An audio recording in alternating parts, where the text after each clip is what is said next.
ये है हिंदुस्तान उर्दू खबर। आप देख रहे हैं हिंदुस्तान उर्दू खबर टीवी। अस्सलामु अलैकुम वरहमतुल्लाहि वबरकातुहू। नाजरीन, आज की खबर का ताल्लुक अजमेर दरगाह से है। अजमेर दरगाह से एक बहुत ही बड़ी खबर निकल कर सामने आ रही है। समझ में कुछ नहीं आता कि कभी तो अजमेर दरगाह पर बुलडोजर चलाने की बात की जाती है, तो वहीं आज अजमेर दरगाह पर वजीर आजम नरेंद्र मोदी की जानिब से चादर चढ़ाई जा रही है।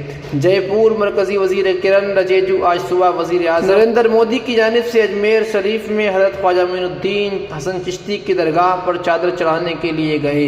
वहां उनका पुरतपाक इस्तकबाल किया गया। मिस्टर रिजिजू अजमेर दरगाह में ख्वाजा साहब के 823वें उर्स के मौके पर सुबह 11 बजे ख्वाजा साहब की मुक़द्दस दरगाह पर पहुँच गए। मीडिया से बात करते हुए मिस्टर रिजिजू ने कहा कि वो मुल्क में भाईचारे और अमन के वजीर आज़म के पैगाम के साथ अजमेर शरीफ आए हैं और वहाँ वो मिस्टर मोदी की तरफ से चादर चढ़ाएंगे और उनका पैगाम पढ़कर लोगों को सुनाएंगे।